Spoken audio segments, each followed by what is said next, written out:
Hey, Paolo, yes. So that's it. Italiano. Laura, Italiano. what do we use for the questions? Are you? No. Brazilian. So we can communicate for a Latin language. So my name is Paolo Sigismondi, very difficult to pronounce, especially in the United States. That's what I got. I'm faculty here. And I have an academic background, so I have an MBA from the School of Business here and a PhD from the Annenberg School. But I also have a professional background, so I used to be a global media executive. I work in Europe for two large European corporations. Here in the United States, I work at Warner Brothers, which is one of the 6 major Hollywood studios, and I work at the world headquarters right here in Burbank. Where in Europe did you work? I work at Mediaset, which is a large Italian conglomerate. It's a conglomerate that was founded by a gentleman named Silvio Berlusconi. Exactly. So I worked there like for 10 years. And it's a large conglomerate that has interest in TV on different platforms, but also has movie theaters, has a soccer team in Milan, has a lot of property and assets in the world of publishing and so forth. And I also work for another company called Monetization, which was headquartered in Monte Carlo, but actually it was broadcasting mainly in Italy and southern France. Just, I would say, Berlusconi's biggest rival to date in the commercial area. Whereas here in the United States, I work in the international TV distribution division. So the distribution division handles all the licensing to the different platforms, so TV, pay TV, free TV, telecom platforms, monetization, and so forth. So that's in a nutshell my background. And my goal today would be to talk about some trends that are taking place that are unfolding in the global media marketplace. In particular, the impact of the digital revolution. What are the strategic trends? And also, I would like to identify one of the strategic trends, which is the digital, what could be called the digital glocalization of entertainment, which is the title of a book that I published. So I want to share with you the research findings of this book, which was published last year. Yeah, actually, now I'm in the process of translating this very book in Italian. It's actually harder than one would think. Fluent Italian, I don't know English, but actually it takes more time because I last in different languages, as you know, just like Portuguese. And so to do it well, it calls for a lot of time. This is exactly what I'm doing. Before we get started, just out of curiosity, is there here in the classroom that has a background in global media? Can you share with me? So, I've studied global communications, Paris. Any other? Background in journalism. Oh, really? No, I mean, I was a BBC journalist, but There you go. is that the global media or is that? I would say so. Yeah, I mean, BBC is a major player, even emerging player. Actually, when we talk about digital globalization of entertainment, I want to talk about how Hollywood, to a certain extent, is being threatened by new entities, new and old entities that do this digital globalization of entertainment, which is adapting locally content, taking advantage of all the different digital platforms. And the BBC is doing this with something called Strictly Come Dancing, and here, Dancing with the Stars. So these are these global formats that are adapted locally, unlike Hollywood content, which is usually not adapted. And this is just one example. So if you think about Big Brother from Endemol, which is a Dutch company, or Pop Idol, which is from Fremantle Media, a company headquartered in the UK, they do very, very similar things. But before that, what is the current landscape? So this is a value chain of the global media marketplace. So we have content creators, so individuals or entities that actually are in the business of creating media content, distributors that connect content to the platforms, and then the different platforms that have been increasing over time. And then finally there is the audience. Hollywood studios, and we are here in Los Angeles, tend to be here as distributors. So unlike the 20s where there used to be everything, so there used to be content creators, distributors, and also exhibitors who used to own movie theaters that were vertically integrated. This is no longer the case in 2015, and they are mostly here, so they are distributors, and they usually hold the rights of the properties and they exploit it. So they have a huge library where all these assets are consolidated. But they're not the only players. So they are, again, also the reality TV players. They do not have the similar legal protection that what they have is a format, usually, which doesn't have the same international legal protection that, let's say, scripted entertainment, visual motion pictures, or TV series have. But they seem to be competing in that area. And what happened is that the package of the exhibitors, the media platforms, have been increasing over time, reaching more and more diversified audiences. So what used to be the case in the media landscape is that content would go through a planned series, a planned cycle of life called windows of exhibition. So a movie, let's say a feature motion picture, will be released in theaters first.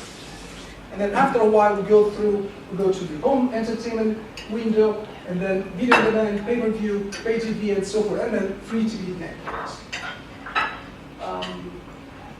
And this is taking advantage of a specific characteristic of entertainment products, which are intangible. So the economists would say that these are intangible products, public goods, not excludable in consumption, which means basically that what we get out of this is just entertainment. These are intangible. We cannot touch these things. And the fact that they're public and non-excludable in consumption means one thing, is that once we have utilized these products, they still have economic value, unlike physical goods. So for example, the very drink that you're drinking, or the very lunch that you're eating, once it is consumed, doesn't have any economic value left. It is gone forever. This is not the case for entertainment content. So think about visual motion pictures. Once, yes? Yeah, so in terms on the books, it's counted as an asset. Does it depreciate or no? What's the value of this depreciation? It depends. In terms, it's in the asset, so the property is in the asset. And it keeps being exploited over time as long as we have property rights on this. And it depends. So they can go in perpetuity or can be limited. In the event they are limited, let's say 10 years, then after these 10 years, they are gone. You need to go away from the balance sheet. It's a great question because this is what studios, for example, have in their assets are mostly intangible assets like this. They also own studio lots, but the majority of their assets are here. And these things, when they are bought and sold, can be extremely valuable. So think about Marvel, which was sold to Disney for $5 billion. Will be. And this is exactly because they have these properties, so such as Spider-Man and so forth. So they have the right to these properties is particularly valuable. So what happens here is that once a movie is being watched, let's say in theaters, it hasn't lost all its potential in economic terms. So we can watch it again. Other people, it doesn't take away from anybody else the experience of watching the movie, and not even from us. So we keep watching the very same movie, for example, home entertainment. And then on video on demand, pay-per-view platforms, pay TV, free TV, and so forth, and they keep generating revenues. And actually, they keep adding revenues on top of this, in that there are ancillary revenues after this. So basic people think about, for example, merchandising. A lot of movies lend themselves to be exploited through consumer products, like movies targeting kids, for example. Theme park rides, there could be airline, movies, and so forth. Ships at sea, so there can be additional revenue streams that are being generated once the movie is being utilized. And then over and over again. So if you watch Pretty Woman, you watch 10 times, 20 times, and so forth. And the TV content is similar in that they go through similar windows, but they start here. So they don't have the annual exhibition, but they might have home entertainment, they might have additional revenues, and so forth. It's not frequent that from a TV series, for example, a movie, visual motion picture, is originated by Sex and the City was a TV series. Movies, sometimes movies become issues such as Star Trek and so forth. So what is happening now, this carefully planned subsequent way of exploiting property is being disrupted by internet, which has the capacity to be simultaneous and prevent, especially when it is illegal, there is illegal, unauthorized utilization of content, to disrupt this mechanism, which is based upon the fact that it's exclusive. So if a movie is in theaters, it has to be only in theaters at that moment. Internet is changing this dynamic. So what is happening now is there's a major revolution taking place, still unfolding, which is the digital revolution. It has a major impact on all these mechanisms and on the media entertainment landscape at large. It's not the first technological revolution that had an impact, let's say, on Hollywood or on the media landscape. So if you think about in the 20s, sound was a major technological revolution. Before that, there was no sound, there was no color, no visual recognition features. And at the time, that changed the dynamics of the whole industry. And for example, Warner Brothers was the first, and at the time, the only studio betting on sound in the 20s, and they produced the first talking pictures, the talkies, in 27, the jazz singer. And they believed in that technology, and that technology actually turned out to be the standard of years. Think about later, TV disrupted the whole mechanism of watching entertainment content because we could watch it at home as opposed to go to the movie theater. Satellite platforms, cable channels, home entertainment, and so forth. And I can admit this is even more disruptive in that it has an impact on basically all the different aspects and on multiple levels. So it has an impact on the content of entertainment, has an impact on the delivery platforms, so how the content is being received, has an impact on business models, how content is being monetized by profit-oriented entities, and has new features. So there's phenomenal convergence, new policies, new players, and so forth. Any questions? Or yes? With regards to distribution, would you say it's fair to say that today, as we're speaking, the barriers are too high for a new player to enter? I would say they're lowering. So the barriers to enter, there used to be that distribution platforms were bottlenecks. There were few distribution platforms, and you had to compete to have access to the audience because there were few and far in between. This is no longer the case. In basically all the different apps, you think about music industry, TV industry, movies, digital industry, and so forth. Now it is, you have multiple distribution platforms, they tend to be also international. Case in point, Netflix. So Netflix basically is a distribution platform now on the internet, in addition to the regular delivery of DVDs, that is expanding internationally. And it's easier to have access to Netflix because there are other platforms such as Hulu, such as Redbox, which is doing something similar with Verizon and so forth. Whereas if you go back like 20 years ago, 30 years ago, that's not the case.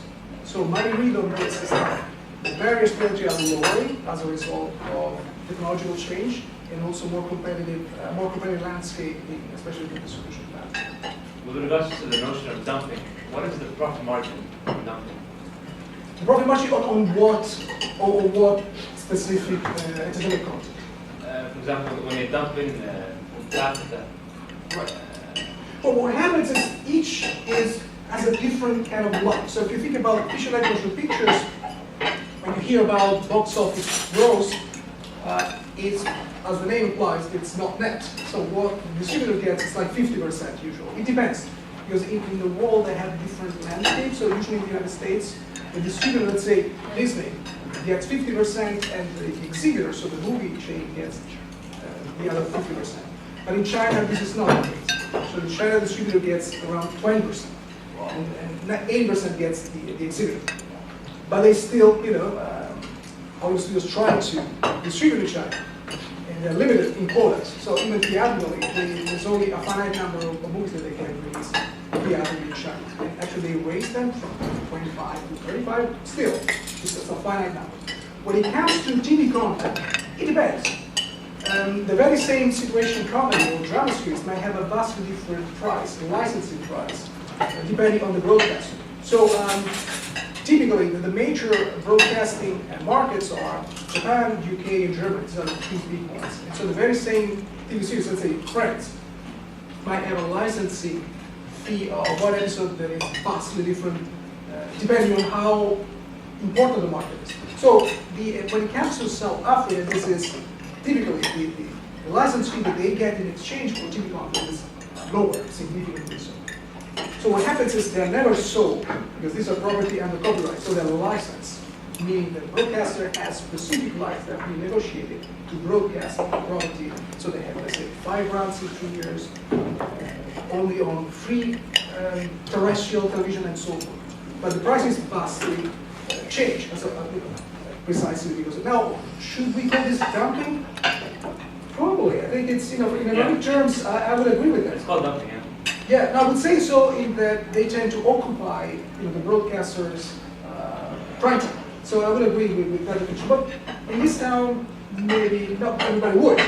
So if you speak with your international executives whose job is to distribute international, probably they wouldn't accept the term. But I understand what you're saying. I think it makes perfect sense in English speaking. That's exactly what's happening. Which is you lower the price as you export. Absolutely. I mean, how do you view the role of the movie industry with regards to reality TV and shows? Do you think that actually going physically to the cinema and watching a movie is a sustainable business 20 years down the road, 15 years? I mean, what are some of the mentalities and views within the industry, let's say? Because I mean, I don't know, personally, I think that I don't have the patience to watch a movie as much as I have the patience to watch a show. Right. I'm more challenged and I'm more interested to watch something that has some kind of continuum, and that's more interesting. Well, I think just the shape of let's say fiber optics and internet being really fast and on demand and Well, in this town they used to say one thing. The mantra is content is king. Meaning, because it's the entertainment capital of the world, so that's where most of the content globally is being created. So say, you know what, regardless of the different platforms, what matters for the consumers, for the audience is content, so quality content. It is being challenged. This assumption is being challenged precisely because if content is king, probably multi-screen is the queen, as one research indicates, meaning that it is so important to be able to be multi-platform. And as you were mentioning, the reality TV shows, they tend to have the capacity to lend themselves much more multi-platform than official regulation feature is and will ever be, because they are interactive, they can place live, you can vote.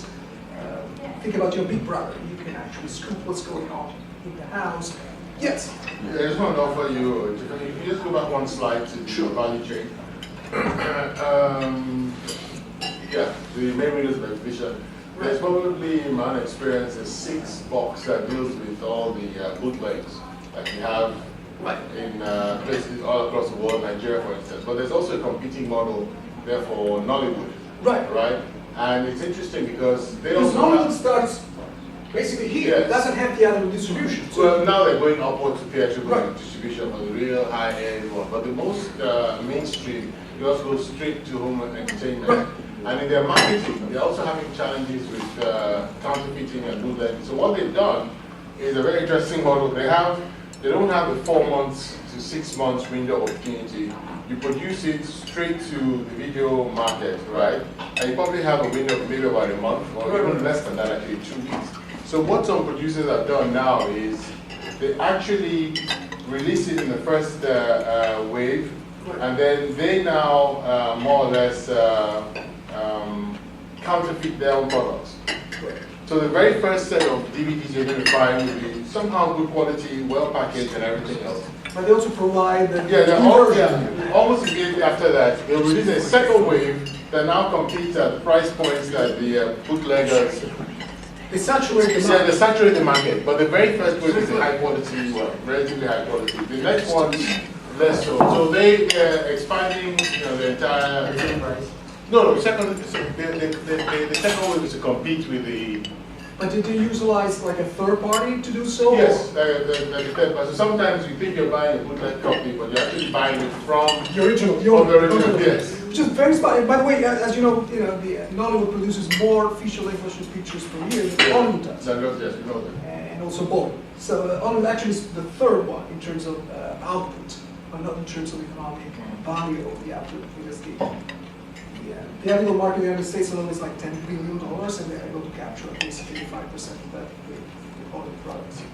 Absolutely, that's fascinating, by the way. And it would be an interesting way for Hollywood to capitalize in markets where they do not have, where they have fixed pricing or there is quotas. So it's a way to quota because you have. I think it's a very clever way, by the way. So And so in your point, reality TV is different because again, and that's actually one of the points of my book is exactly this. So reality TV lends itself to be digital glocalized, to be adapted locally. When you buy a format, it is adapted locally. Visual and motion pictures, printed play by definition cannot do that. So what you have is like a fixed product. Yes. But I mean, how do you compare the business model of reality TV compared with movies? I mean, I'm sure the margins are way different. I mean, So reality TV is just like a sport event, which means it has one exhibition live usually, especially outside the United States. The United States we tend to have taped reality TV. But in other words, it's just like a sport event. So it is live. And then you have very few ancillary revenues after that. Because what matters there is the result. So let's say American Idol. Once you watch American Idol, Big Brother, or The Voice, whatever it is, that's what interests you, not unlike a sports event. Whereas once you watch it and you know what the result is, only die-hard fans will watch it again over and over. So he doesn't have this mechanism of attention. So he has to recoup the investment immediately, otherwise they won't. And in fact, that's what happens. So broadcasters pay in full. Whereas when it comes to, let's say, a TV series in the United States, especially the first season, they don't get 20% of the profit because they know that sitcoms and drama series will recoup here. So they get only 65%. So it's a completely different business model. So if something doesn't work on the first exhibition for a reality show, let's go. just a quick question. I know I ask you a lot. How does like series and shows compete today, as we're speaking, with online websites that free stream all the shows? I mean, Legally, you mean, or illegally? I mean, legally, it's a perspective view. Okay, I mean, I'm sure we can agree to disagree on that.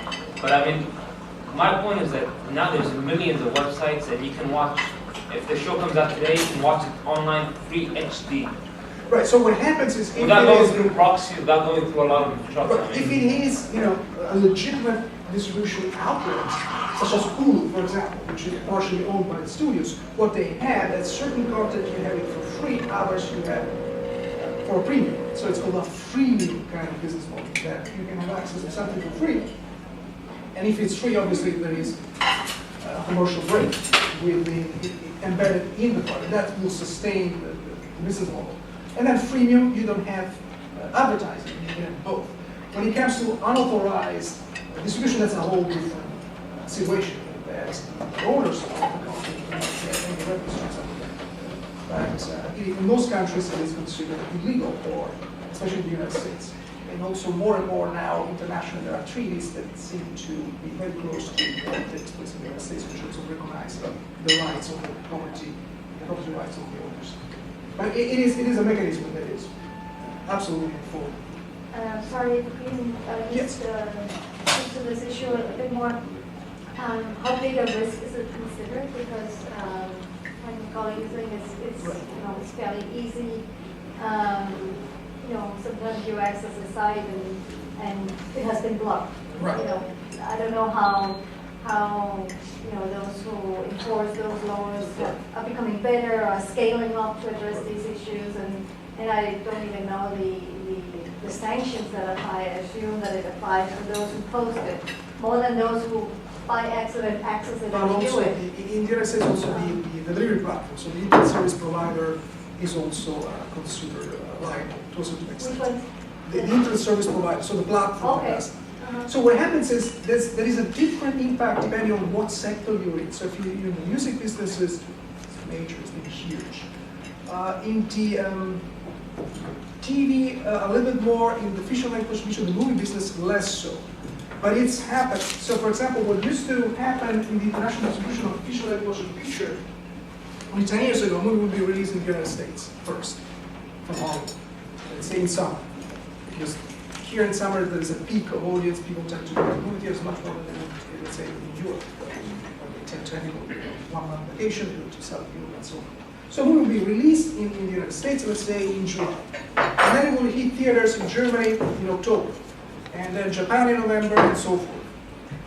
Precisely because there is a higher demand for movies in Japan and in Germany in October than it is in July.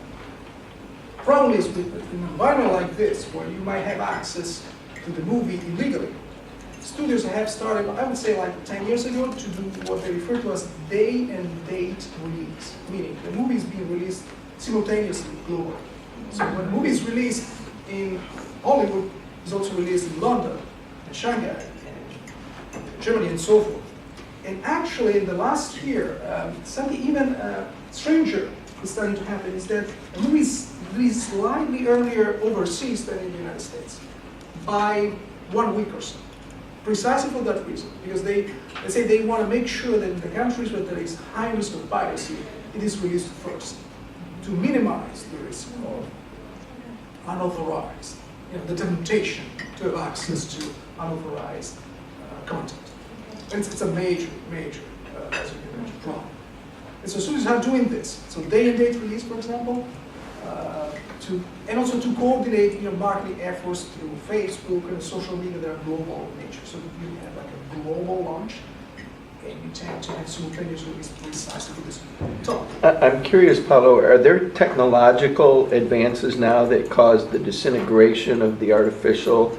Because I know for years they've been working to pursue some of these strategies to prevent that kind of bootlegging. Right, so now what they're trying to insert, I think the model that the music business did with iTunes seems to be working. So to lower the price, to make it difficult to watermark the content. But absolutely, this is the issue, and the technology is allowing multiple radio platforms that are not legal, at least by US standards. And that creates, in certain parts of the world, this is absolutely the case. So piracy is about 90–95% in some of these countries. So, which is why hurtful for knowledge economy. It's based on this. Scope question. Yes. I mean, in general, like movies and shows and whatnot, I mean, from the minds of producers and from the minds of the industry itself, is their target literally the mass, or is it for a specific elite or a specific target group? Because I mean, when you look at like the price of movies and so on and so forth, it's not made for everybody. Not everyone can afford it.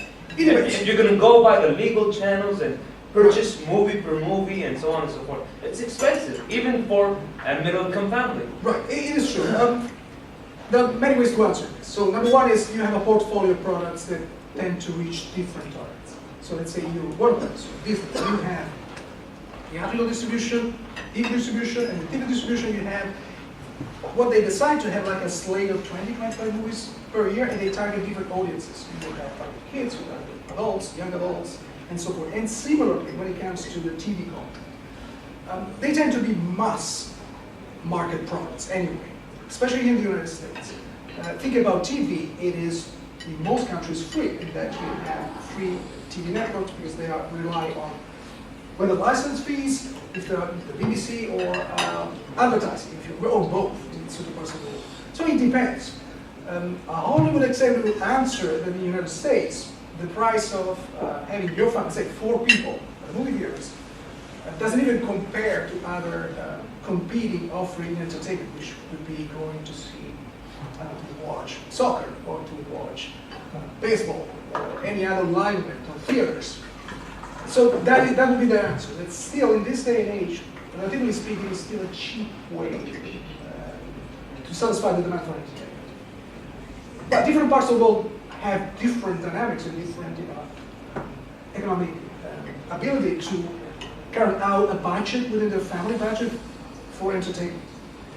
But one can make an argument that some of entertainment is free for consumers because when it goes through media outlets that are free to the public, mainly TV. Yes, it's a good follow-up. I mean, I don't know the prices of the movie theaters in the U.S. and $7. $7, okay. The average. Okay. If you go, Unless you're senior. unless you're senior. Okay. If you go now in Hollywood, it's like $12 or $13. Okay. But on average, in the United States, it's like $7. Yeah. Okay, I mean, my point is that I haven't been following up the prices for, let's say, the past 5 to 10 years, but as a specific case study in Kuwait, the past 5 years, it has jumped from, let's say, $3 to $5 to $7.50, and now it's like floating around to $8. Right. So I mean, I don't know if this jump is region specific or if it's global in the It US. is region specific, and I'm under the impression that what they're trying to accomplish is precisely to structure this as an elite product as opposed to a mass product. Yeah. But it has no comparison with any other market I'm aware of. But actually, it is quite stagnant, the price. In the United States, but also major territories, it is stagnant. So it tends to be similar. But now, different countries have different prices, but it's not meant to be an elite kind of entertainment. But maybe what they're trying to accomplish there, from what you're telling me, that's how I would evaluate that. So I have a way to have discrimination of price and have, wealthy elite people go to the movie theater. Because like in London also, it's very expensive to go to the theater.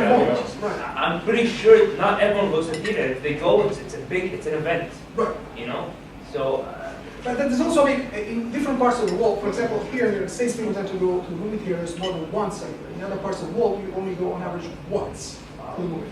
And they tend to be, in most countries, for example, in Western Europe, you go during Christmas time. So you go once, 1.5, and that's where you go. And that's where the peak of demand is. This is not the case in the United States, for example, where people tend to go On a multiple weekly times. basis, yeah. Well, it depends who you are, but you go more than once, for sure. And more than twice, more than 3 times. That's usually what takes place. It takes place in July, and different peaks of demand. So think about Labor Day, 4th of July, in addition to Thanksgiving and Christmas and so forth. But it is a market that is vastly different when you achieve it across national cultural borders. So what is happening there's an impact on content, delivery platforms and business model. Content is being changed in so many ways. Just think about this thing, is that content is distributed in an unbundled way. I don't know if you remember, the music business, we used to buy singles in the 50s and 60s. And then the singles disappeared because if you wanted to buy 1 or 2 songs, you had to buy the whole album.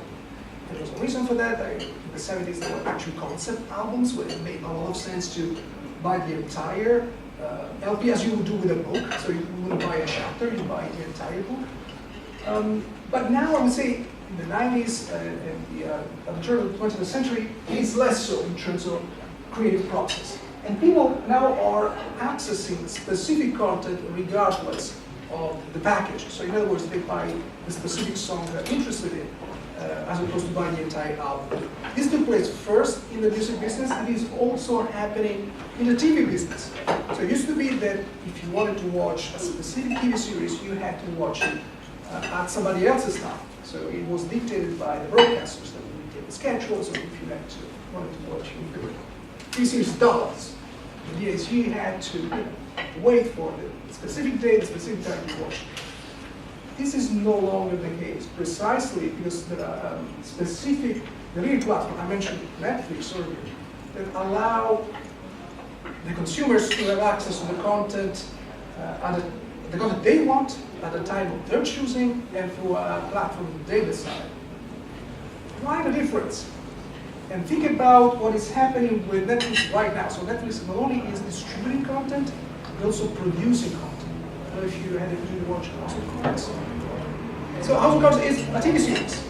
The difference is it is produced by Netflix. And Netflix made available the whole series, the 13 episodes, I believe, all at once.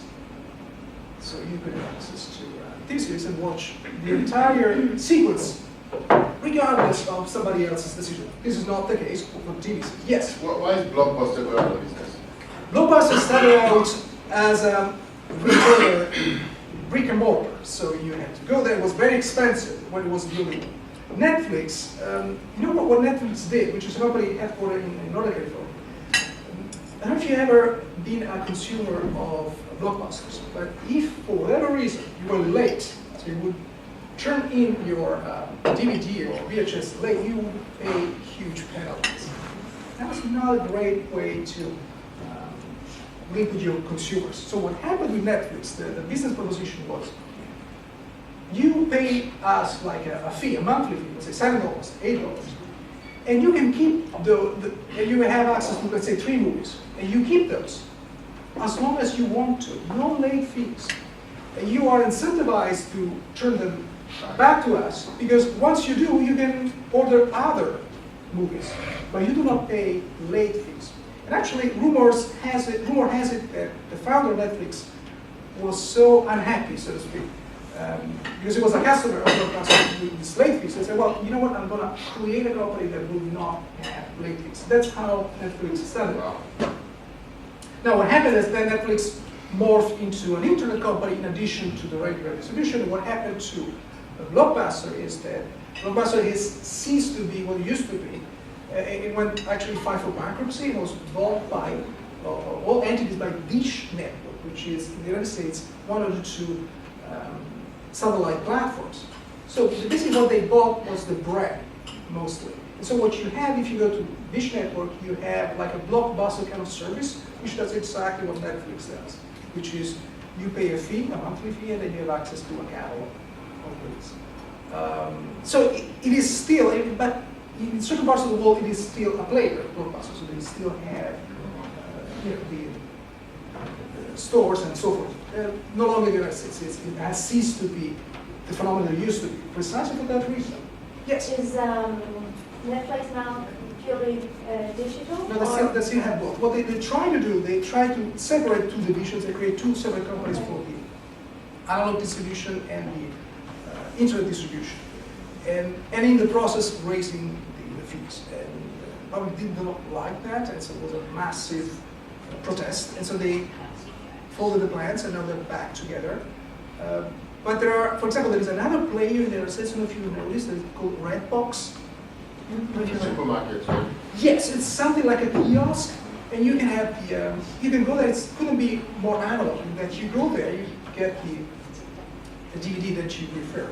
What happened now, that Redbox 2 now has like an internet dimension just like Netflix has, because they partnered with Verizon, which is a major telecom operator in the United States, and do exactly the same thing. So they stream, and they also have give you the specific DVD. And you have the opportunity also to book online your specific DVD and have it delivered to the kiosk of your choosing, close to where you live. So in this environment, Blockbuster, the way it used to be, has no economic value. So you have access to a large catalog, potentially infinite catalog through this means, and whereas Blockbuster, you have to go there and select. But again, I'm sure that I will tell you, they love Blockbuster because they know that when it comes to buying an entertainment product, it's mostly a decision that you make right there. So you don't plan in advance, as you would do when you buy a car or you buy an expensive product. So entering Blockbuster, just browsing, was a way for them to, oh, I didn't think that this movie was available. And you don't have that in the online environment unless you're very, very knowledgeable. So for that reason, I am sure people, except this in home, especially those in home entertainment, love and would love to keep Blockbuster alive because they would generate extra revenue that they wouldn't have otherwise. So you don't decide, you don't plan, you just enter and say, wow, I didn't know that this movie, I didn't know this actor did this movie. So you do that right there because it's entertaining. So it's not something, so it's satisfying a demand that is not planned in advance as you would do with other products.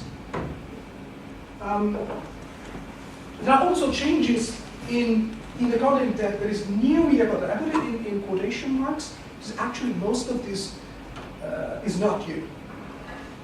But it's been enhanced by digital technology. Think about the video games, they existed before, but now they have more platforms. So you can play online, you have multiple players all around the world you can play with. Think about 3D. 3D 2 is not a new phenomenon. So you remember the glassy rhythm and blue, in the 50s, but it's having a renaissance because digital technology allows a more powerful experience. Animation 2 pre-existed, user-generated content 2 pre-existed. So in the United States, we have America's funniest home videos, so videos generated by amateurs. But now, with YouTube, it's a whole different dimension. Yes? What's your take on 3D TVs? Do you think that's going to be the new standard for TVs in general?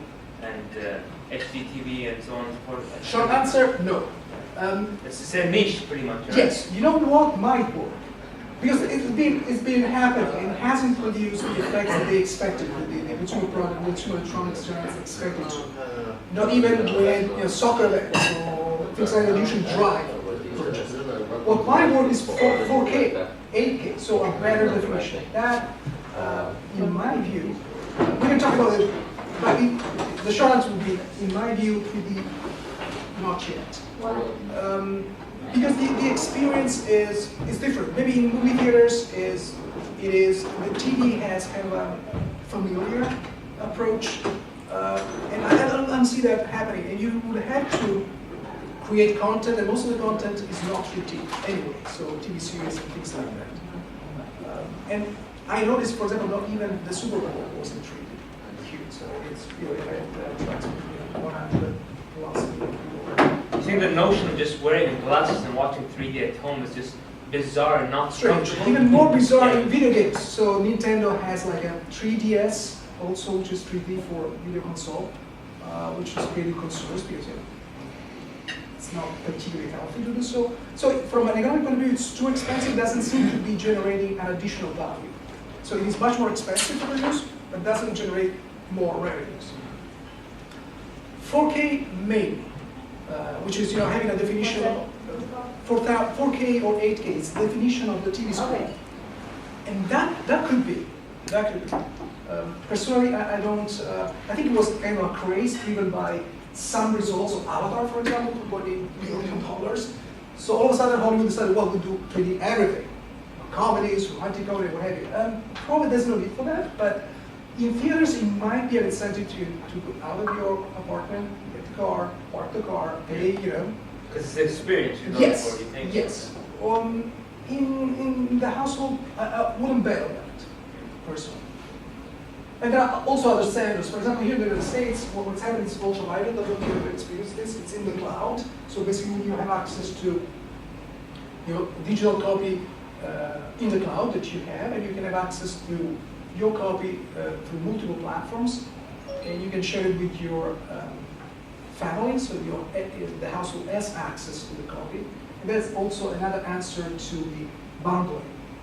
So this is one way you have access to the content of your choice, platform of your choosing, obviously the time of your choosing, and that is a major, major change. We don't have too much time. I had so many slides for you guys. Sorry about that. I love that. So, but what I would like to do, buddy, yes. I just wanted to make one quick comment that I agree with Paolo for the U.S., but we were just in Seoul 2 weeks ago Right. for the USC Global Conference, and 3D TVs jumped 72% in South Korea last year, and almost as much in Japan. So these places where they're heavy video game players, there's better content production in 3D, and so it's just doing way better there than in the U.S. Not to mention the broadband they have access to, which we do not have here in States, That's right. at least not as of 2015, unless we live where Google is doing its test. In Kansas City, they have 1 gigabit, but this is at the moment just an experiment. Whereas in Japan and South Korea, It's it's different. amazing the speed, the bandwidth that they have with the platform. So maybe there's something to do with this. And also, as Patty was pointing out correctly, that maybe they see that kind of a video game, they have a different experience, they are more used to it. Do you see video games shifting to 3D, being fully 3D, that's it? I don't see that. I don't see that. But it is a possibility. It is a possibility too. It depends. I mean, it's a completely different market, different players, major players. So it has to do with also the intentions of the consumer electronic giants that make the devices and see what they're trying to plan. I don't know. I think there's room for both. So I will skip through all these wonderful slides. So it's small, it's going on. For example, the renaissance of digital product placement. Product placement, again, is a very ancient technique. It started out in the 19th century. The first Lumiere brothers had products inside. What is happening now is that in scripted entertainment, we have some commercial messages, as you can see, right? So you can see what's going on here. We are being reached by commercial images, even though we do not expect that. Problem is, it's not in the original footage, so it is being added in post-production. So what is happening as a result of digital technology is that we can add these things, we can change these things. Think about a global product by having different ads depending on the recipient. Do they sell it for a premium or do they just sell it for a small margin? The ad placement. Well, the advertisement has different rules and regulations in different parts of the world, so it depends. But it is sold. This is being sold, and there are specific professionals that do this as a living. So it's across between Madison Avenue and Hollywood, so people that try to sell these things. But the point is, product placement is not new at all.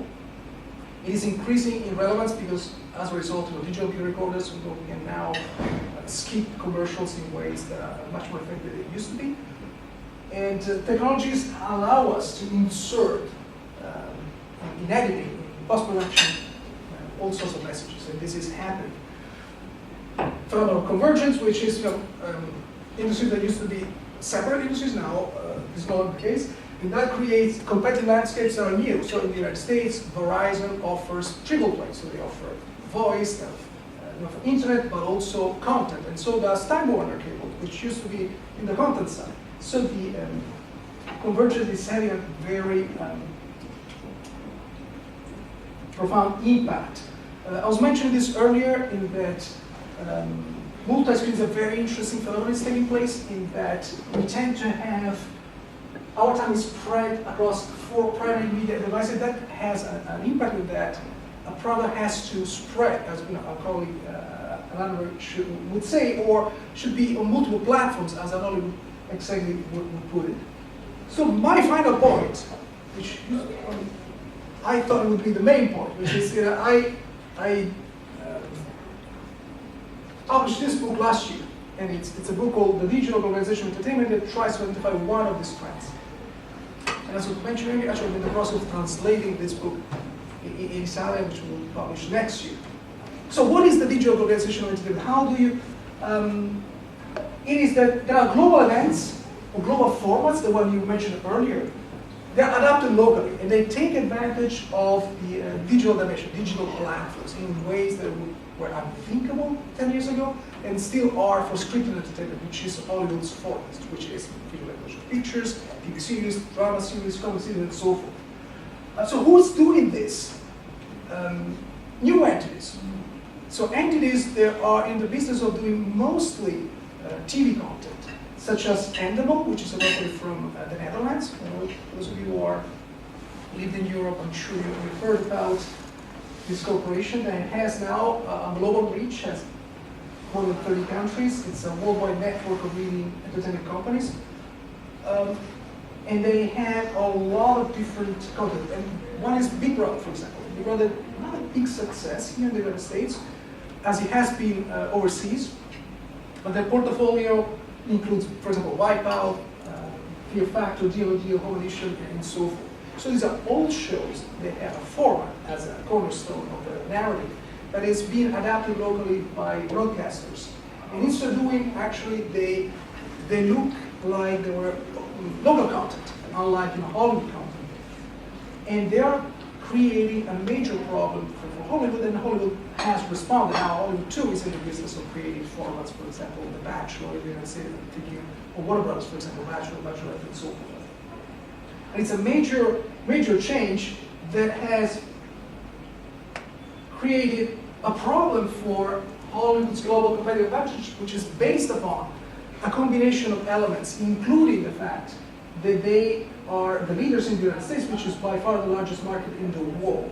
So by being the leaders in the United States, they can fund productions that are very expensive, because they can recoup the investment in the United States and then internationally. What is happening now, if you watch the primetime schedules in the United States, a lot of shows are not from Hollywood. So, and the top shows in the last 10 years were not Hollywood production, meaning they were not owned by Hollywood studios. They were Hollywood production in terms of local production, but the owners were these European corporations. So the most watched program was American Idol, which is the American adaptation of a show, which is Popeye from Fremantle Media, which is a company from the UK, owned by a German conglomerate, Bertelsmann. And so is Annenberg. So Annenberg is a European company that has a lot of shows in the United States as well. And this trend still continues. As American Idol is going down, The Voice is going up, and The Voice too is a European format. And the BBC, you were talking about, BBC has Strictly Come Dancing, which is Dancing with the Stars here on ABC. Again, it's a British show which is adapted locally. So people watch the show and are under the impression they're watching a local show because the contestants and some of the judges when it comes to events with the stars are local. The host is local and so forth. But actually this is not the case. These are local adaptations of international shows. And they tend to be more flexible and lend themselves to be exploited also through multiple platforms. They are interactive and so forth. So the Strictly Come Dancing pays right, so the American ABC. version pays right to the BBC. Correct. So ABC in the United States pays the right to, ABC pays to BBC. And usually what happens is that BBC helps also develop a local production. But sometimes this is not the case. It depends on how relevant the presence of the BBC is in the United States, for example, and so forth. And this is a big change. If you watch the schedules of the American television up until year 2000, that was not the case. Mostly, if not exclusively, American shows. There's a major change that started in year 2000 because when Big Brother started out in summer 2000, for a combination of reasons. So Annenberg was releasing Big Brother in the Netherlands and in Europe, and here in Hollywood, the actors were on strike. So the Screen Actor Guild had a strike because they were not paid, there were negotiations, renegotiations. And so broadcasters thought, you know what, to solve like a temporary problem, let's get these cheap things from Europe. And then, also it might help us negotiate better with the Guild. Problem is, these things worked. So if you think about your Popeye or American Idol, so forth, and so they remained, even when the strike was over and they resumed the production. And so this is something that's been going on for 10 years or so, and it is disrupting the mechanism, the existing mechanism of Hollywood. Any last question? Yes. Yes. I mean, you know how celebrities are constructed nowadays, and their salaries are huge, like 20 million, 25 million. Has it always been this way in Hollywood? And how has it shifted to increasing? I mean, how is it justified that they get that A much? handful of individuals in this town get $20 million, and they're usual names. Actually, they get even more, and I'll tell you how. Because they get profit participation. So if you were Tom Cruise, I'm not so sure Tom Cruise gets $20 million now, but you would get $20 million plus a percentage of the gross profits of the movie. Namely, Keanu Reeves for The Matrix has something like this, and I understand what we have is significant. But it's a handful of individuals that have access, so A-list talent. The others do not get this. Still, I mean, if you think about Friends, I mean, the final year, I don't know if you remember Friends, the TV series, 6 individuals, they would get $1 million per episode. And they had like 18 episodes last season, just to be compared. It doesn't compare with anything else in the world. Reason being that Friends, the last year, had commercials that sold for $500,000, special season finale, so they generate a lot of revenues from advertising, and that would allow Warner Bros. Will produce the show, and NBC that will broadcast the show to compensate the actors. Maybe as a final note, could you share with us like some of the insights of the future of where the industry is going? Right. But first, I have a question, right? Oh. Yes. Last slide. What do you think about the fact that the movie industry is really the biggest tool to export American culture around the world?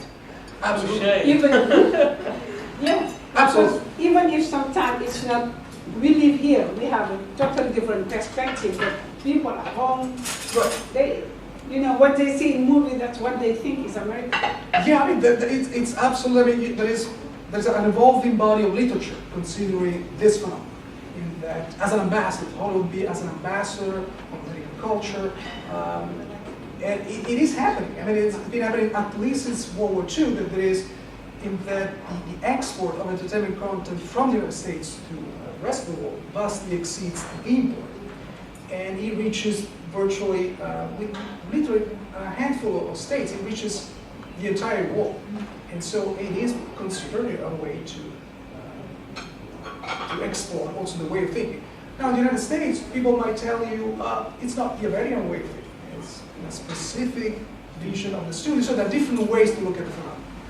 But as a result, for example, many countries in the world have quotas. They try to prevent this phenomenon by whether financing their local industries, and this takes place all over the world. Even the United Kingdom. I mean, it's not talking about collectivistic society. Even capitalistic democracies do that. So in Western Europe, this is happening. So not only do they finance their content, but they also have quotas.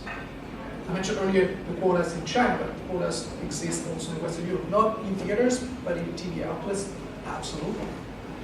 Precisely for that reason, it's a central theme, and I think it's a fascinating one. That when your images cross national cultural borders, they do have an impact. I agree with you. What is your take? What is your take? Well, I think in your response, what you're saying, people, UK or the country, when they give a quota, I think it's more market driven, but it's not really to prevent that foreign culture from penetrating. Right. So I think it's very pervasive. I don't think there is much to do about it, because often the people who see a movie and think that the American culture Right. are often not the person who can fly to LA, be in USC for 2 weeks and see what is really America. Right. Absolutely. So, But a way to think about, if you think about all these products we were talking about at the end, they're different. So Big Brother becomes Gran Hermano in Argentina. And also in Africa, I understand they made a pan-regional edition where there were different contestants from different countries and so forth. So people do not perceive that as foreign, right? So it is local. So whereas scripted entertainment is that, so it is not adapted. Even though there are also adaptations for scripted. The Office was a British series which was adapted here, but it's more different. Whereas formats tend to be like this and tend to be different, but they're still owned by transnational corporations. So Animal is a transnational corporation. People watching Big Brother in the United States are not aware that it's a foreign company, and it's not the case in Spain, Italy, whatever this format is being produced. So this is one way to precisely. People tend to prefer local content, especially when it comes to television. It's a way to do that. So put that. Yes. When you talk about the templates, if you had, in the previous presentation, there were 4 shows all set in emergency rooms in hospitals. Right. Is that one person's format, so they would get the intellectual property from all those 4 No, shows? but this is scripted entertainment though. So this is Right. scripted, right? So ER as opposed to general Right. hospital and so forth. So what happens, at least in the United States, you cannot protect an idea as if you would with a patent. So you cannot patent the idea, I have a show about a hospital. Right. I cannot patent an idea, well, a boy meets a girl, they fall in love, but there's a mina. You cannot do that. What you can protect is the specific rendition of that story. Whether it's a book, it's a movie, it's a TV series. And if you want to sue somebody, you have to prove 2 things though. One, obviously, there are similarities that are incredible between the original and the other copy. Second, which is more difficult to prove, is that the other person, the brother, had access to this. So you have to prove both. And this is the reason, for example, in Hollywood studios never accept unsolicited scripts. So if you send a script, they reject it. Precisely because they don't want to be sued down the line 10 years later because you had like a blue character that looked very similar to Avatar, things like that. So you have to prove both.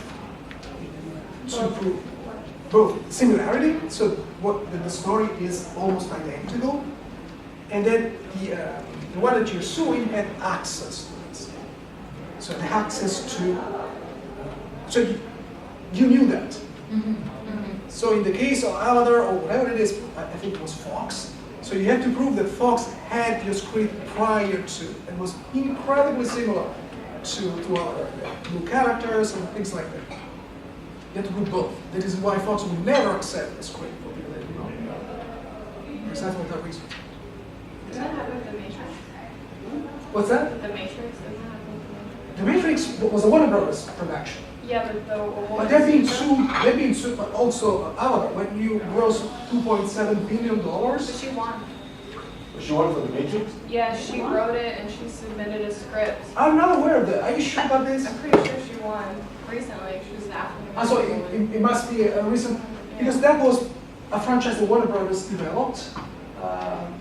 And they tend to protect Somebody the stole her idea? She said she submitted her script to them and then never heard back, and it was exactly the same story. And they had scenes that had been taken out that were similar to her stories. They'd taken them out because they knew that it was too similar.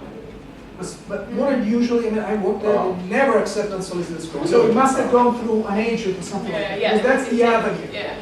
Because as you know, as an individual, you can do that, but they do not accept. Whereas if you go through an agent, that's a different story. What do you mean, in terms of protecting your intellectual property? Yes. You go through an agent? Yes. That's the way to protect it, or?